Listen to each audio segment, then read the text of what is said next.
Machu Picchu is the most impressive living testimony of Inca civilization. It's absolutely breathtaking.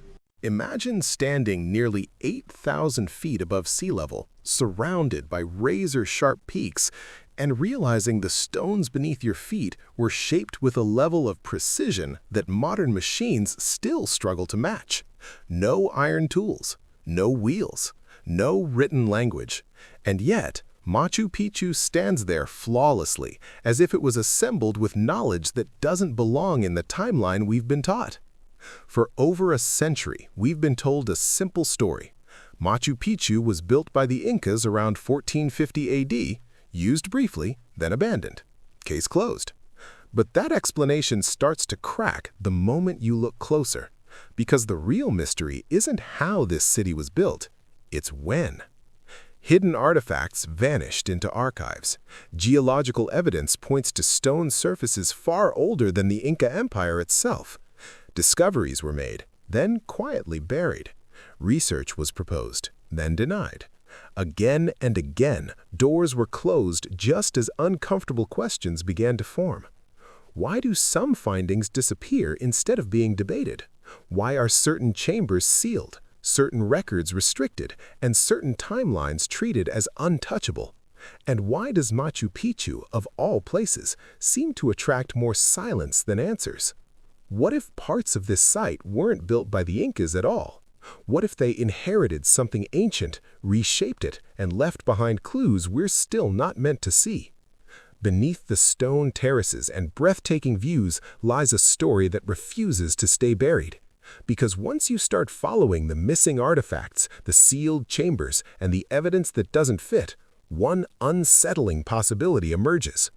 Machu Picchu may be far older than anyone wants to admit, and the truth has been hiding in plain sight this entire time. The first crack in the official story didn't come from stone walls or weathered terraces. It came from a shipment that quietly crossed borders, and then, just as quietly, lost its paper trail. In 1912, 1 year after Hiram Bingham's expedition brought Machu Picchu to global attention, Yale University received a massive collection of artifacts from the site. More than 46,000 pieces arrived in crates and boxes, ranging from everyday objects to ceremonial items. Most were cataloged, studied, and eventually displayed or archived. But 3 crates were treated very differently. These crates were separated almost immediately. They were never given standard catalog numbers. Instead, they were marked only for further analysis and moved into restricted storage. Access was limited to a small inner circle, and descriptions of their contents never appeared in official records. Over time, even references to the crates themselves became harder to find, buried in administrative notes and forgotten correspondence. For decades, Peru fought to reclaim the artifacts taken from Machu Picchu. The dispute stretched across generations, finally ending in 2011 when Yale agreed to return the collection. Tens of thousands of artifacts were sent back. Museums held ceremonies. Historians called it a victory. But when inventories were checked, something didn't add up. Those 3 crates never made the journey home. They were listed as misplaced during transfer, then quietly dropped from public discussion. No clear explanation was ever offered. No images were released. No detailed descriptions surfaced. And no one officially confirmed what had been inside them in the first place. That silence raises an uncomfortable question. Out of more than 46,000 objects, why were only 3 removed from circulation and effectively erased from history? What could they have contained that made them too sensitive, too confusing, or too disruptive to acknowledge? Whatever was inside those crates didn't just disappear. It became the first piece of a much larger pattern. A pattern where discoveries are made, curiosity spikes, and then everything goes quiet. And that pattern doesn't end with missing artifacts. The mystery of the missing crates might have faded into speculation if not for something Bingham himself wrote years later, never intended for public debate. In 1914, tucked inside his personal journal, he described a discovery that didn't fit the narrative even then.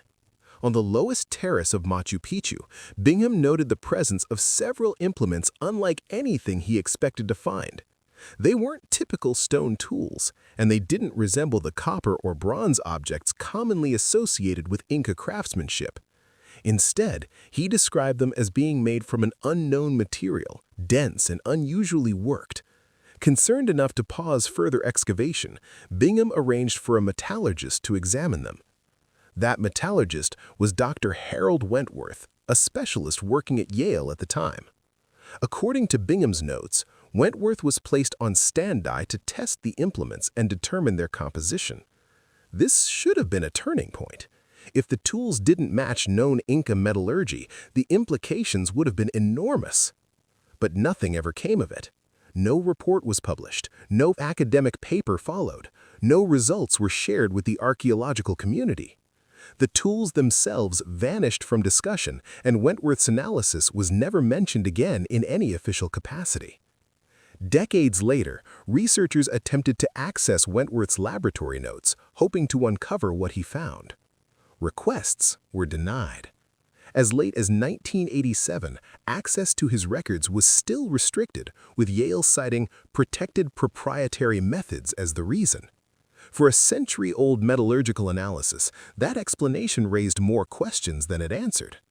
Why would outdated testing methods still be considered sensitive? And why would results from such a historically important discovery remain locked away for generations? This wasn't just a missing report. It was another moment where something potentially disruptive surfaced, then slipped into silence.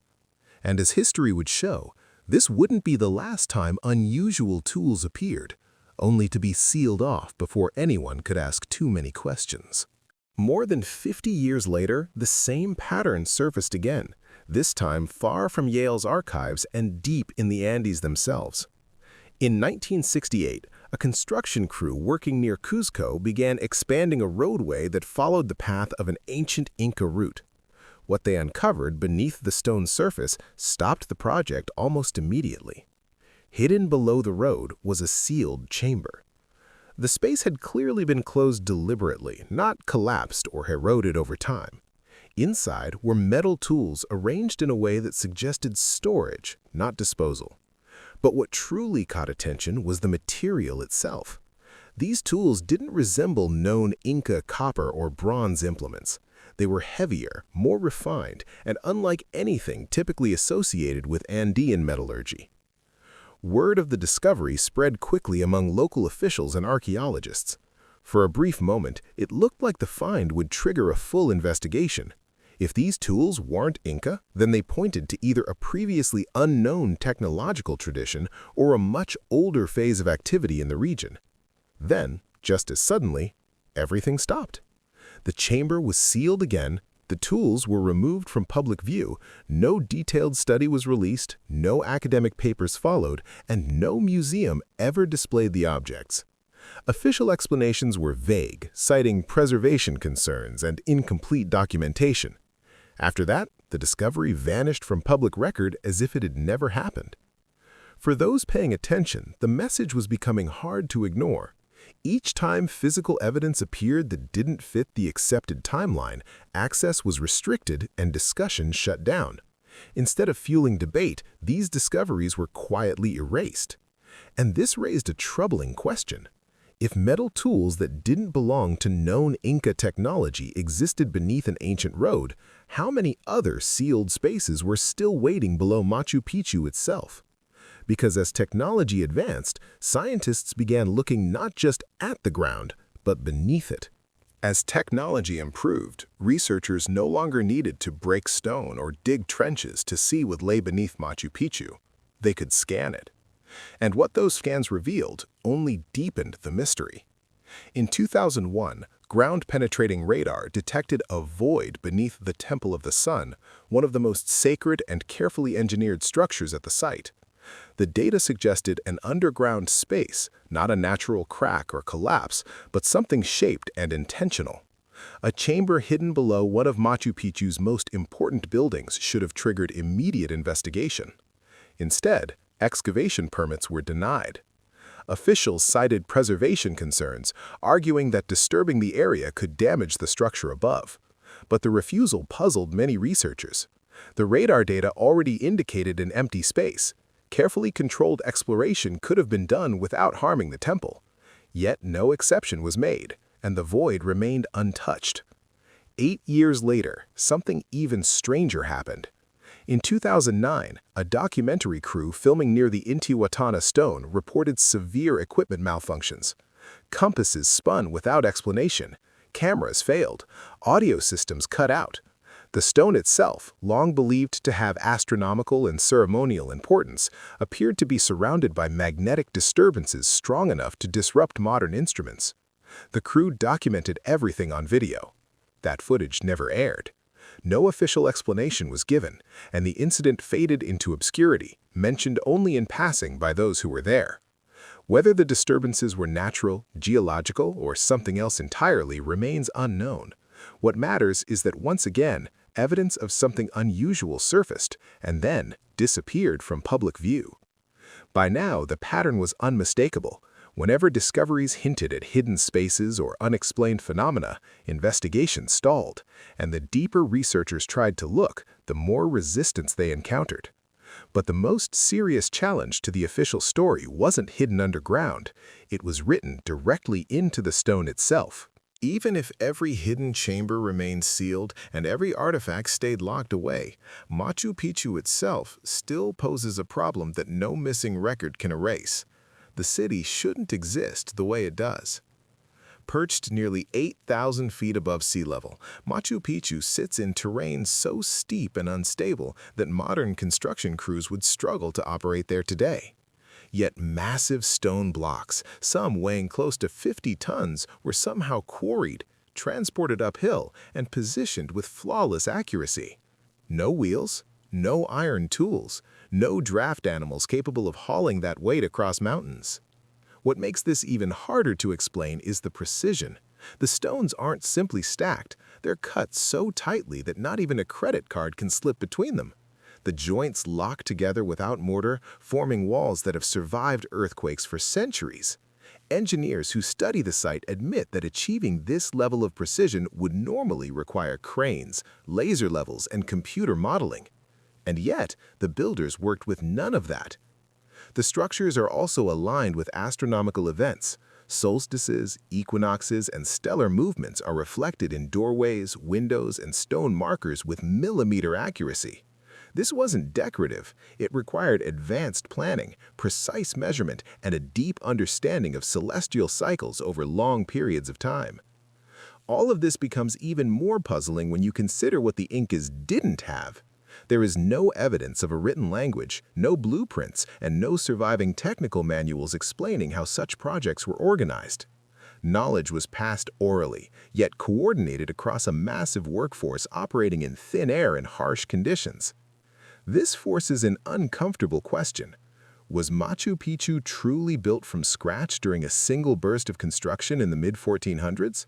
Or was it built in stages, incorporating foundations and structures that already existed long before the Incas arrived? Because when scientists began examining the stone more closely, they noticed something that suggested the story might be far older than anyone expected. The stones of Machu Picchu don't just impress engineers. They tell a story to geologists, and that story doesn't match the timeline we've been taught.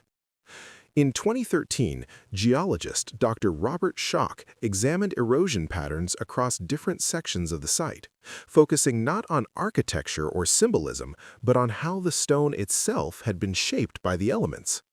What he found was deeply unsettling. The lower terraces showed signs of erosion that simply shouldn't exist if the site were only about 600 years old. According to geological standards, erosion of that depth and smoothness requires prolonged exposure to heavy rainfall over thousands of years, not centuries. This wasn't surface damage caused by occasional storms. It was the kind of wear seen on stone that has endured long-term climatic cycles. Even more telling was the contrast between different levels of the city. The lower sections displayed extensive erosion, while upper structures showed far less wear and featured a slightly different style of stonework. This suggested that Machu Picchu wasn't built all at once. It pointed to multiple phases of construction, possibly separated by vast spans of time. If that interpretation is correct, then at least part of Machu Picchu predates the Inca Empire by centuries or even millennia. The Incas may not have been the original builders, but rather the last civilization to occupy, restore, and modify an already ancient complex. When Schock attempted to publish his findings, the response was swift and decisive. His papers were rejected by multiple academic journals, not because his data was flawed, but because his conclusions conflicted with established chronology. The message was clear. Evidence that challenges the accepted timeline wasn't welcome. This wasn't just a scientific disagreement, it was a warning, and it suggested that rewriting the history of Machu Picchu might be far more controversial than anyone was prepared to admit. By this point, the resistance was no longer subtle. It wasn't just about protecting ancient stones. It was about protecting a story that had already been written. When evidence began stacking up against the official timeline, the response from academic institutions followed a familiar pattern. Research that fit the accepted narrative moved forward. Research that didn't was quietly pushed aside. Dr. Schock's rejected papers were only one example of a much broader issue. Scholars who suggested Machu Picchu may have been built on top of a far older foundation found themselves sidelined. Grant funding disappeared. Access to certain datasets was restricted. Invitations to collaborate dried up. The problem wasn't the quality of the work, it was the implications. Accepting an older timeline would force historians to rethink not just Machu Picchu, but the entire developmental history of civilizations in the Americas. The idea that the Incas may have inherited an ancient site rather than creating it from nothing was deeply unsettling. It challenged long-held assumptions about technological progression and cultural origins. And once that door opened, it wouldn't stop at one mountain city. This resistance also explains why so many anomalies never received follow-up. The missing metallurgical reports, the sealed chambers, the radar-detected voids that were never explored. Each piece alone could be dismissed. Together, they formed a pattern too consistent to ignore. Instead of encouraging deeper investigation, institutions doubled down on caution. Preservation was cited, stability was cited, tradition was cited, but rarely was the evidence itself openly debated. And as researchers kept running into closed doors above ground, attention began shifting to what might lie beneath Machu Picchu itself. Because if the surface already told a contradictory story, the underground might hold answers no one was ready to confront. Beneath Machu Picchu, the mysteries become even harder to ignore. The city's terraces and temples hint at an intricate design, but the ground below may hide secrets that the world has barely glimpsed. In 2001, ground-penetrating radar revealed a void beneath the Temple of the Sun. Unlike natural fissures, this space appeared deliberately constructed, suggesting an underground chamber or network. But when researchers requested excavation permits, they were denied. Authorities cited preservation concerns, yet the refusal prevented any exploration that might have confirmed or explained the anomaly. Years later, in 2017, Peruvian archaeologist Dr. Julio Valdivia proposed using lithium atom resonance scanning, a non-invasive technique capable of mapping subsurface structures without disturbing the site. His request was denied repeatedly, not once, but over several years. Modern scientific tools that could safely peer beneath the city were blocked. Valdivia's untimely death in 2023 ended his efforts, leaving the questions unresolved and his proposals buried along with him. Even phenomena on the surface hint at the extraordinary. In 2009, near the Intihuatana stone, a documentary crew recorded electronic equipment malfunctioning inexplicably. Compasses spun erratically, cameras shut down, and audio systems failed. The footage was withheld and never aired, leaving public curiosity unsatisfied and sparking speculation about forces or materials that defy conventional understanding. Insiders claim that forbidden scans and restricted studies hint at complex tunnels, chambers, and caches of unknown artifacts. While these claims remain unofficial, they align with the consistent pattern. Every time new technology offers the chance to uncover hidden structures, access is blocked. The result is a subterranean world at Machu Picchu that remains largely invisible, locked away not only by earth and stone, but by human decision. Whether to preserve, to protect, or to conceal, the outcome is the same. Most of what lies beneath remains a secret, and the questions it raises about Machu Picchu's true history grow ever deeper. Machu Picchu is more than a collection of terraces, temples, and stone walls. It is a layered enigma, a place where every corner hides a question and every stone hints at a story we've only begun to understand.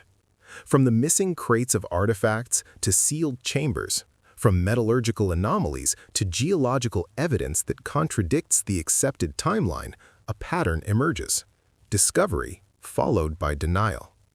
The Incas may have been the last caretakers of a far older site, working with knowledge and tools that remain mysterious to this day. The precision of the stonework, the astronomical alignments, the underground voids, and the magnetic anomalies all suggest that Machu Picchu is more than a monument. It's a repository of hidden knowledge, layered over centuries, waiting for those who are allowed to see. Yet for over 100 years, access has been restricted, research suppressed, and inconvenient findings dismissed. Whether by caution, bureaucracy, or deliberate concealment, the full story remains locked away. And while speculation can fill the gaps, the truth itself continues to lie buried, sometimes literally, beneath the stones of one of the world's greatest archaeological wonders. Machu Picchu challenges not only our understanding of the past, but our assumptions about who we are and how much of history we truly know. The mysteries may never be fully revealed, but every artifact, every stone, every hidden chamber brings us closer to an unsettling possibility. The story of Machu Picchu is far deeper, far older, and far stranger than we have been allowed to believe. The truth waits beneath the surface, and it is up to us to keep asking the questions.